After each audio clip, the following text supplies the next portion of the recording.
Good morning, everybody. Happy Monday. We have an amazing show for everybody today. What do we have, Krystal? Indeed, we do. We've got Zed Jelani on. He's going to talk about the disturbing way in which the ACLU has evolved to match the Trump era and what that may look like going forward in a Biden era. We also have someone from the Sunrise Movement on to talk about the way that they are trying to pressure the Biden administration into having at least some progressive personnel in their cabinet. But we wanted to start with just an update of what the status of all the legal challenges from the Trump campaign to the election are. Where do they stand? What is likely to happen moving forward? Yeah, that's right. The biggest news out of this is actually what happened in Pennsylvania. So let's throw that up there on the screen. The Trump campaign has scaled back and withdrawn a part of its federal lawsuit over the election results, saying there's no need for an argument session that the judge had actually scheduled on Tuesday. So that request was over poll watching allegations, and it now focuses completely on varying practices by county officials for handling mail-in ballots that lacked an internal secrecy envelope. And the campaign argues that Trump's constitutional rights were violated because some of these counties made efforts to contact voters who botched their mail-in ballots, while other counties made no such outreach. So again, this is a little bit like a hanging Chad situation. However, this would only be a few thousand votes or less, and it would not touch the 69,000 vote margin that Joe Biden currently has over Trump within the Keystone State. And the reason that this is so important is because the poll watching ones are where there was the bigger claim around a larger number of votes. By withdrawing that part of the lawsuit, they're making it so that they realistically don't have a big path ahead in Pennsylvania with the remaining lawsuit, which we also have here, an update here about the Supreme Court. That's right. Pennsylvania has been the center of a lot of their legal action. It's been the state that's been sort of most contested. And the piece that they dropped here, just like you said, why it's so significant is if this one had been borne out,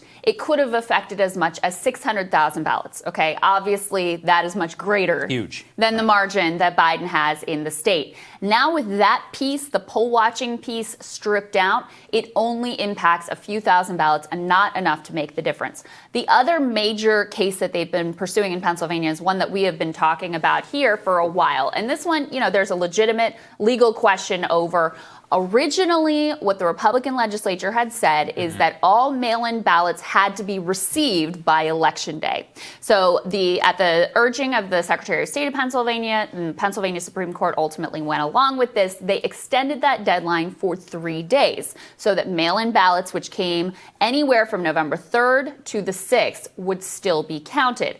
That challenge to that is ongoing at this point.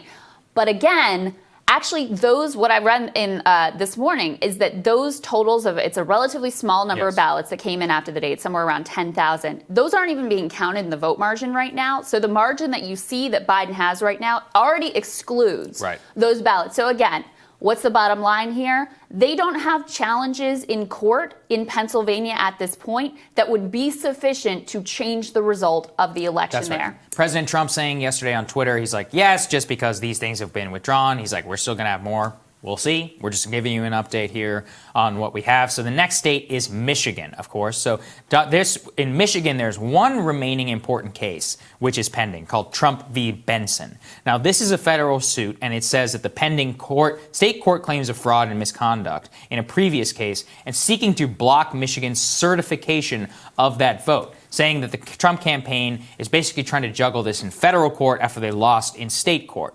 Now, what the Trump campaign says is they have affidavits from Republican poll challengers. These are, quote, this is one quote, I felt intimidated by union people who were staring at me. One poll challenger complained. Another said the loud volume of the PA system was distracting. A third, this is a funny one, said that a Democratic poll worker told her to, quote, go back to the suburbs, Karen.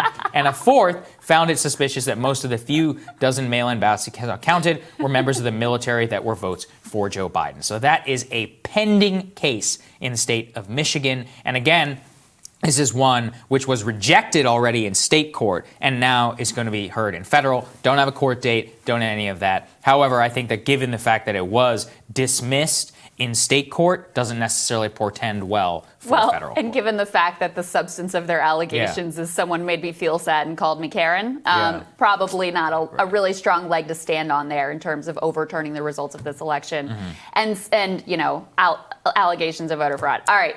Arizona, next up. So they actually don't have any remaining suits in the state of Arizona. Maybe they'll come up with something, but as it stands right now, everything that they filed has either been tossed down or they dropped the suit. The major one there that you all probably heard about was in Maricopa County. Some ballots they claimed were filled out with Sharpie pens. Handful of, I'm reading from the New York Times right now, handful of voters and a poll observer said they saw bleeding ink on these ballots, causing an overvote on the other side, and that poll workers were instructed to press a green button on the scanner to accept the votes despite the error. The suit sought to prevent the supposed overvotes from being included in the tally until they are reviewed. First of all, that suit only involved 191 votes. If Arizona had been that close, then maybe it would have mattered. Arizona is not that close, so it didn't matter. And in fact, on Friday, the Trump campaign dropped the suit. And one thing we should mention overall here, over the weekend, there were a number of significant blows to the Trump campaign's pursuit of these lawsuits. This is one, they dropped the suit. In Michigan, one of their suits got tossed down. In Pennsylvania, another one got tossed down. And then they also amended that Pennsylvania suit to not include those 600,000 ballots, as we were telling you. So over the weekend, things shifted dramatically against the Trump campaign since we last spoke with you. Yeah, that's right. So then we have Georgia, which is also outstanding. Georgia is right now in the middle of a hand recount. Saw an update from the Secretary of State this morning, which says that it's roughly going exactly in line with where they had previously. Again, a hand recount is literally being counted by hand. It's going to take some time. There's one outstanding case in the state of Georgia. It's called Brooks v. Mahoney. Now, this is where Republicans are suing over the process of absentee vote counting in some Georgia counties, seeking to exclude all of the votes cast in them from the state total. Now, here they are citing again, I'm reading from the New York Times, isolated instances of fraud. One voter, for example, said his absentee ballot was recorded even though he voted in person. The plaintiffs also claim that several counties appear to have more registered voters than their interpretation of census data would suggest was plausible, and they were looking at some survey data, but without proof that thousands of non-citizens voted for Joe Biden. Now, the reason that case is pending is because they're in the middle of a recount. After that, it's going to head for U.S. District Court, federal court there. However, the general facts of the case have yet to be contested. They've been denied hotly by Georgia, and so don't know yet which way that would go. I do not believe, however, that it would be the exact number in order to change the actual outcome. Also, it would be backed up in Georgia by the fact they're going through a hand recount anyway. Yeah, indeed. And so the last state that's on the list is Wisconsin, and they had a number of challenges there as well. Yeah, that's right. So we've got one outstanding case here for pending in the Eastern District of Wisconsin, U.S. District Court. So again, this is federal court, where some voters are trying to exclude 3 counties from Wisconsin's total based on differences in absentee voting. So I know this gets complicated, but basically the complaint cites handfuls of voters identified only by initials who said that they received absentee ballots without requesting them, and that 3 absentee ballots allegedly completed after they were mailed to deceased people. So this will be a litigation of some of those claims. It doesn't say here, and through some of the stuff that I've seen, on how this would necessarily affect the overall outcome, but the Wisconsin margin is healthy enough that this is a litigation. And in previous times, whenever they have they've tried to challenge it based on these grounds, it hasn't worked out for them. Yeah. So we'll see. So what can we say overall? Yeah. So far, it's not going well for them. I mean, almost every single suit that's been decided, some of them have even just been tossed out without even really having a hearing because they were deemed to be so baseless. There are a few that are still pending. None of them, to my knowledge, are with a large enough, dealing with a large enough number of votes that they would actually change the result in that state. And that's why that Pennsylvania one was such a big deal. Of course, President Trump has to win more than Pennsylvania at this point in order to be victorious, but Pennsylvania is a big state. That'd be a big deal. The fact that they themselves amended that suit to not include the allegation that would impact 600,000 some ballots that could be enough to overturn that result, highly, highly significant. And then zooming out from that, what's the thing that a lot of Democrats have been very, very fearful of and nervous about until these results get certified and until the electors are actually seated, which is the idea that the Trump campaign could pressure Republican legislatures to seat competing rival sets of electors, and you could end up in this constitutional crisis situation. And look, I understand why people are really nervous about this result because, look, Trump campaign, they haven't been acting in good faith. They certainly, in my view, have plenty of nefarious intent. But when you have no leg to stand on in terms of credible allegations of widespread fraud, and let me just say, so far, GOP leaders in 4 of those 5 contested states have already said, no, we're not going to do that. There you go. Okay, so that strategy becomes almost 100% unworkable when you, number one, are losing left and right in the courts, and number two, the Republican legislatures in those states on the ground are like, no, we're not going along with you on that. So that should provide everybody with a little bit of comfort that, number one, these suits, these are going forward in court, they're getting a hearing, they're being judged on their merits, and number two, it looks very unlikely that they would be able to pursue such an extraordinary and really unprecedented strategy. Right, and one thing you didn't mention, which is that there's no reason to think that the Supreme Court would allow that to happen.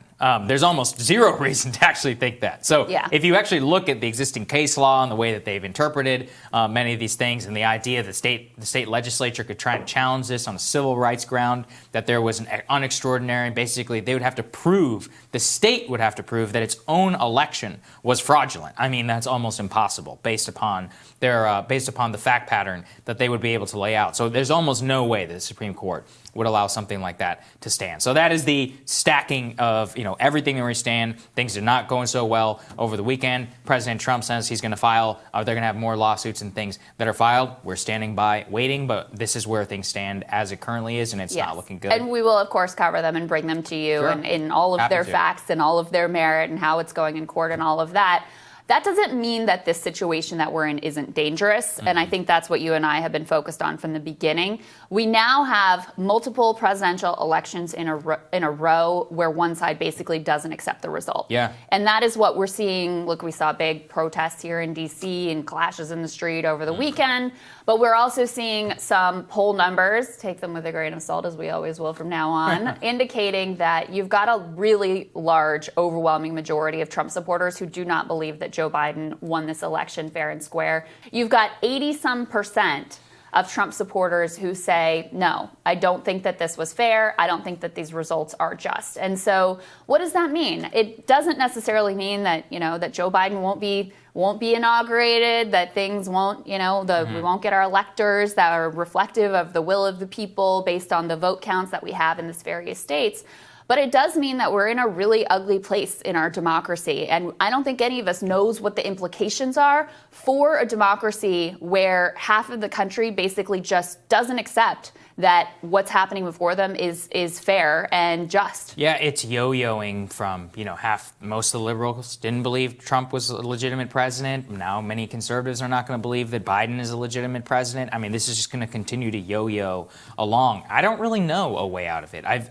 There's a lot of doom-splaining that we'll get to on Obama and more, and about Obama himself later in the show. He just gave this long interview, and he talks about this. But he talks as if he had no impact within the situation. Yeah. Part of the thing I hate about many of these politicians is they're like, well, the country's just so polarized. I think the one thing that transcends polarization, as we see here all the time, is good policy. That's actually something that unites across state lines. Like in Florida, when historic amount of Republicans vote for Trump and vote to pass a minimum wage. Or like, cash infusions, like stimulus, 80%. These are the types of things that could actually show you that you could have more faith in your electoral political system, is whenever they do things that cross that divide. But that's actually what I think the root cause of a lot of this is. Maybe I'm wrong. I don't know. But I think that these people have a lot more agency in fixing the problem than they want to admit. I think that is certainly very well said, because it's very easy. And look, it's like there are multiple layers of problems that we've talked about here. I mean, the media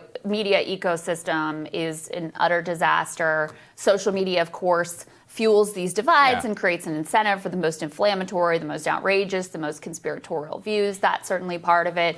But yeah, you also go back to, we both think a lot about, in the financial collapse, what happened and what was the government response, which is something that Obama was very directly involved with and responsible for. And you had homeowners who were screwed over through oftentimes no fault of their own, kicked out of their homes by people like Steve Mnuchin, who's now Secretary of the Treasury. And you had a failure to prosecute any of the true criminals and wrongdoers during that time. And actually, you had an overwhelming effort to protect them. And you had the specter of them getting bonuses. And so yeah, when you think about your society and who it's really being run for and whether you really have a voice in this democracy, those types of incidents, and that's not the only one, but you can point to the Iraq War, you can point to that, and on and on.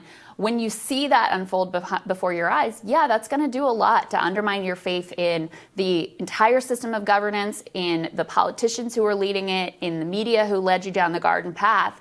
And so while, I hope that people will look at the facts and go through what's being alleged and think for themselves about how this election actually unfolded and whether it really was fair, I also find it disgusting when people are surprised and look down their nose at people who have questions about the way that this country is being run. Because anytime you have, here's the way I look at things. Anytime you have a mass societal issue, like the addiction crisis, for example, this is a perfect emblem of this. Anytime you have a mass societal phenomenon, you have to understand what are the underlying trends that are leading to that outcome. That doesn't mean there isn't personal responsibility there to evaluate the information for yourself. Of course. And try to judge, for yourself what's going on and to try to be a good actor in the democracy. That doesn't let people off the hook, but it also just says, look, what's feeding this? There's something larger going on here if you have 80-some% of Trump voters saying this election wasn't fair. Or on the other side, if you have mass amounts of liberals who are like, we don't buy this, and Russian disinformation and all of that. Look, we've made plenty of fun of those people. And they have personal agency and personal responsibility. But it's those broader societal trends that are a lot more important and significant to analyze, and that those politicians and those leaders who've been in charge and overseeing this decline and this rot want to say nothing about. Yeah, I think that's very well said. All right, we're going to tell you what's on our radars. That's next.